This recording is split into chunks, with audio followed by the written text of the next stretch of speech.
दोस्तों, बिंदु को बहुत चाहने वाला पति मिला था। दिन भर खेत में जी तोड़ मेहनत करके जब शाम को बिरजू घर आता तो बिंदु उसका इंतजार करती मिलती। बिंदु के माता पिता बचपन में ही गुजर गए थे, पर मरने से पहले वे बिंदु का रिश्ता भमुआपुर के चौधरी हरिहर के बेटे बिरजू से कर गए थे। उस समय बिंदु 2 साल की थी और बिरजू 5 साल का।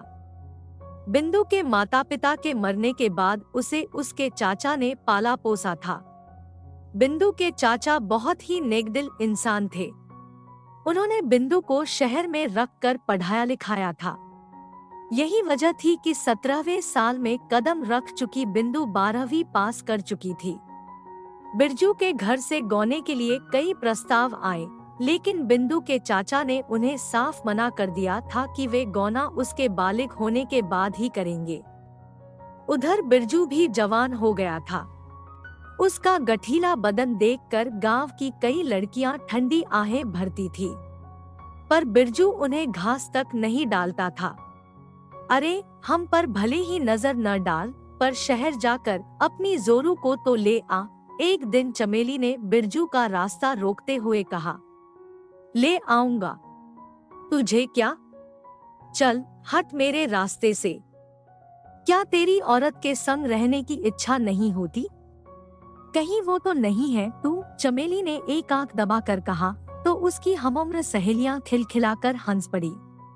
चमेली, ज्यादा मत बन। मैंने कह तो दिया, मुझे इस तरह की बातें पसंद नहीं है। कहते हुए बिरजू ने आंखें तरेरी तो वे सब भाग गई। उधर बिंदु की गदराई जवानी व अदाएं देखकर स्कूल के लड़के उसके आसपास मंडराते रहते थे। गोरा बदन, आंखें बड़ी बड़ी, उभरी हुई छाती। जब बिंदु अपने बालों को झटकती तो कई मजनू आहें भरने लगते।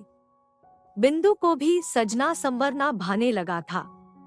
जब कोई लड़का उसे प्यासी नजरों से देखता तो वह भी तिरछी नजरों से उसे निहार लेती। बिंदु के रंगढंग और बिरजू के घर वालों के बढ़ते दबाव के चलते उसके चाचा ने गौने की तारीख तय कर दी और उसी दिन बिरजू आकर अपनी दुल्हन को ले गया। शहर में पलबड़ी बिंदु को गांव में आकर थोड़ा अजीब तो लगा, पर बिरजू को पाकर वह सब कुछ भूल गई। बिंदु को बहुत चाहने वाला पति मिला था। दिन भर खेत में जी तोड़ मेहनत करके जब शाम को बिरजू घर आता तो बिंदु उसका इंतजार करती मिलती। रात होते ही मौका पाकर बिरजू बिंदु को अपनी मजबूत बाहों में कसकर पने तपते होंठ उसके नरम गुलाबी होठों पर रख देता था। कब 2 साल बीत गए पता ही नहीं चला। बिंदु और बिरजू अपनी हसीन दुनिया में खोए हुए थे कि एक दिन बिंदु की सास अपने पति से पोते की चाहत जताते हुए बोली, बहू के पैर अभी तक भारी क्यों नहीं हुए? सच्चाई तो यह थी कि यह बात घर में सभी को चुभ रही थी। सुनो, एक दिन बिरजू ने बिंदु के लंबे बालों को सहलाते हुए पूछा, हमारा बच्चा कब आएगा? मुझे क्या मालूम, यह तो तुम जानो। कहते हुए बिंदु शर्मा गई। माँ को पोते का मुंह देखने की बड़ी तमन्ना है। और तुम्हारी? वह तो है ही मेरी जान, बिरजू ने बिंदु को खुद से सटाते हुए कहा और बत्ती बुझा दी। मुझे लगता है बहू में कोई कमी है। 3 साल हो गए ब्याह हुए और अभी तक गोद सूनी है। जबकि अपने बिरजू के साथ ही गोपाल का गौना हुआ था, वह तो 2 बच्चों का बाप भी बन गया है। एक दिन पड़ोस की काकी घर आई और बोली। बिंदु के कानों तक जब ऐसी बातें पहुंचती तो वह दुखी हो जाती। वह भी यह सोचने पर मजबूर हो जाती कि आखिर हम पति-पत्नी तो कोई बचाव भी नहीं करते, फिर क्या वजह है कि 3 साल होने पर भी मैं मां नहीं बन पाई। इस बार जब वह अपने मायके गई तो उसने लेडी डॉक्टर से अपनी जांच कराई। पता चला कि उसकी बच्चेदानी की दोनों नलियां बंद है। इस वजह से बच्चा ठहर नहीं रहा है। यह जानकर बिंदु घबरा गई। क्या अब मैं कभी मां नहीं बन पाऊंगी? डॉक्टर से पूछने पर बिंदु का गुलाबी चेहरा पीला पड़ गया। ऐसी बात नहीं है, आजकल विज्ञान ने बहुत तरक्की कर ली है। तुम जैसी औरतें भी मां बन सकती हैं। डॉक्टर ने कहा तो बिंदु को चेहरा खिल उठा। गांव आकर उसने बिरजू को सारी बात बताई और कहा, तुम्हें मेरे साथ कुछ दिनों के लिए शहर चलना होगा।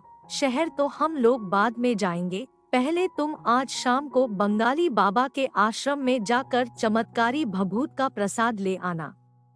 सुना है कि उसके प्रसाद से कई बार औरतों के बच्चे हो गए हैं। बिरजू बोला, यह तुम कैसी अनपढ़ों वाली बातें कर रही हो? तुम्हें ऐसा करने को किसने कहा? माँ ने। बिंदु ने कहा, देखिए मांझी तो पुराने जमाने की है, इसलिए वे इन बातों पर भरोसा कर सकती हैं।